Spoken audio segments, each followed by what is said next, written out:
The US government is currently pushing for UFO disclosure, and I think there is a reason why this is happening.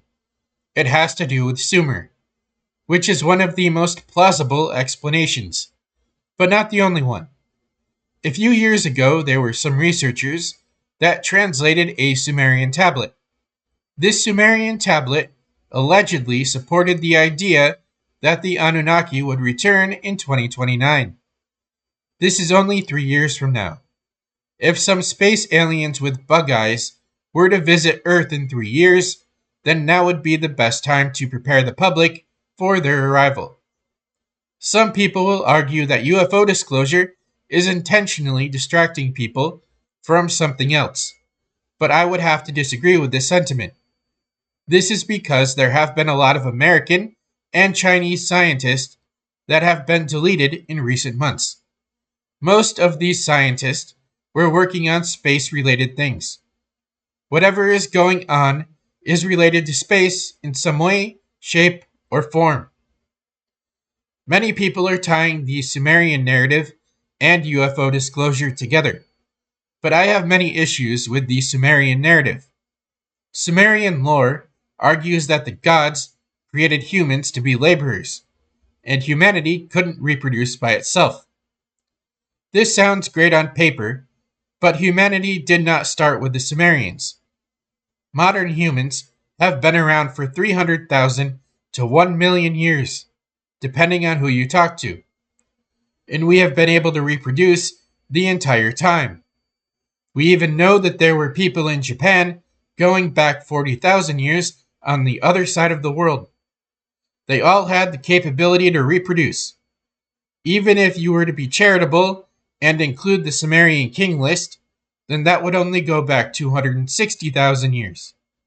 Humans are much older than that.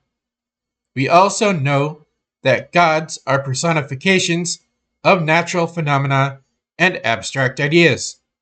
The Sumerian gods, or the Anunnaki, are no exception to this rule.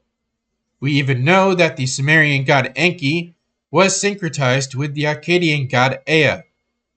The lore states that Enki gave humanity the ability to reproduce, but not the older versions of humanity, only the newer.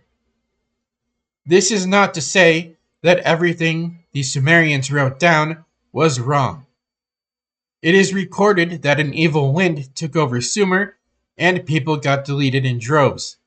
There is evidence to suggest that something like a cosmic windburst struck Sumer in the past.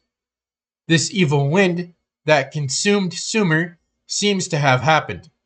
There is also evidence to suggest that some of the kings on the king list were real historical figures. The Sumerian texts that have been translated would suggest that the Sumerian gods would be back in 2029. I am sure the US government is aware of this as well. However, I am not entirely convinced that UFO disclosure is Sumerian related. If there are aliens, then they would likely be beings we don't know anything about. They would likely be beings that the average human has never heard anything about. In my opinion, real UFO disclosure looks more like Aleister Crowley and less like the Bible, Eddas, or the Odyssey. I am expecting the unexpected and not the familiar, because I think the familiar is something else entirely. Thanks for listening. Have a fantastic day or night.